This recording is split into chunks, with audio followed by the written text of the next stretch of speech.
I'm James Altucher, and you're watching Behind the Brand with Brian Elliott. Hey everyone, I'm Brian Elliott. Welcome to another edition of Behind the Brand. Today I'm here with best-selling author James Altucher. James, welcome to the show. Oh my God, not only am I so excited to be here, but I feel like I'm the last in line. You've had all my friends on the show, and now finally I'm on. Let's go back to maybe your past, and let's talk about getting stuck. What do you think gets people stuck, whether it's emotionally or physically? You know, people are stuck in bad relationships, or stuck in a job that they hate, or they're stuck in a rut, whatever, thinking a certain way. You're very optimistic today, but there's been times, and I've read your stuff, where you've not been in such a good place. Can you talk about that a little bit? Sure. So there's a difference between being stuck and being miserable.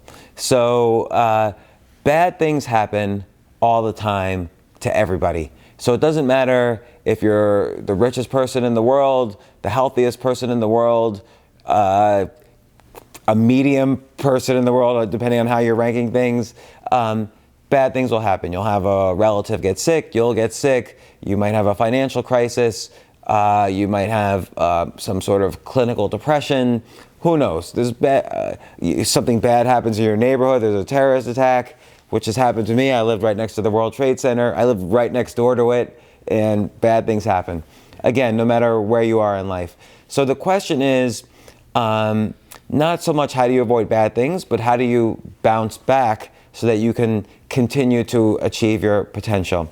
So so at one point, that business I mentioned to you where I was creating websites for companies, I sold that for a really great amount, and during the dot-com boom, and I got cashed out. I made every smart decision in the world, made millions of dollars, and then because I thought I was smart there, I thought I was smart everywhere, I made every bad decision you could possibly make. I was like a drunken rock star on steroids. It was like, imagine everything a drunken rock star on steroids would do, I would do it as well. I was almost competing with them.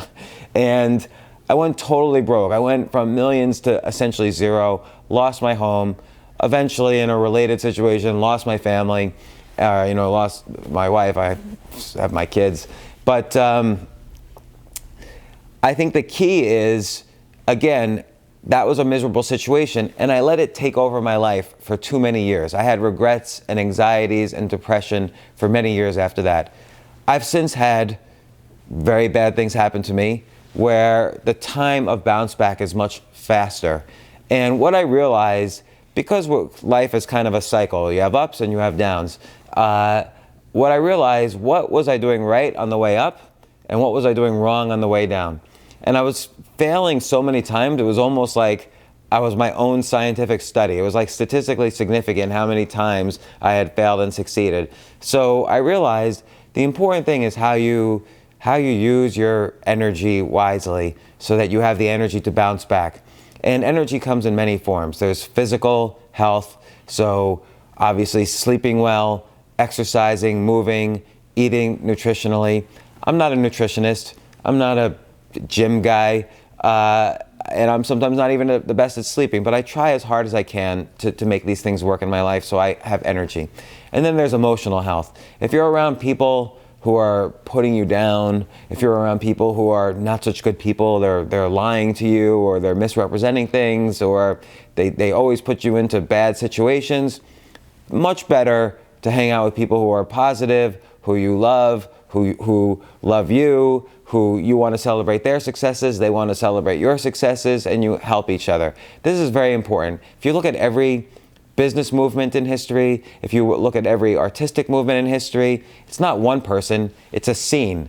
I think of the 1927 Solway Conference, which maybe not everybody knows about it, but you had 10 Nobel Prize winners in the future Nobel Prize winners in the audience. It's like Albert Einstein, Marie Curie, like all these brilliant people. They decided to get together and help each other. And so they didn't do it by themselves. They worked as a team.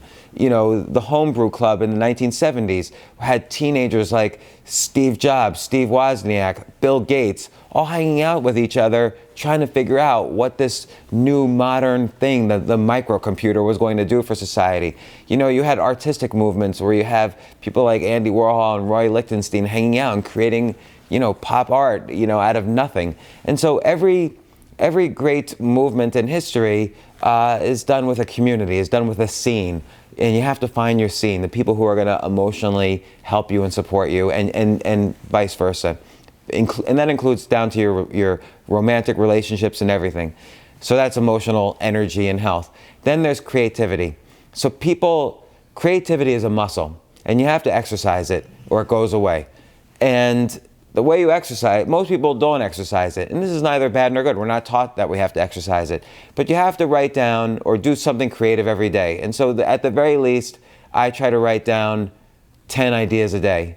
I get a little pad, go to a cafe, order a coffee, and I'll write down maybe 10 business ideas or 10 ideas for books, 10 ideas for some company I know how they can improve, and then I'll send them the ideas. Now, by the way, I'm not going to write down good ideas because I'm not coming up with 3,000 good ideas a year. I'm coming up with maybe one good idea a year out of the 3,000. But the idea of this exercise is to build that creativity muscle so that when it's time to execute, which is the important thing, you have the energy and the creativity to execute. Execution ideas are a subset of ideas. People say ideas are a dime a dozen, execution is everything. I agree, but execution is a subset of ideas. So you have to have your creativity muscle strong. You have to be an idea machine to have the energy and the smart ideas to execute when the time comes. And then finally, there's I almost want to call it spiritual energy, but that's like a weird word. You just have to have an ability to focus on right now. What can I do right now and avoid anxiety and avoid regret? And how can I help people right now? And that will give me energy to get out of bed and start my day. So good. So inspiring from James Altucher.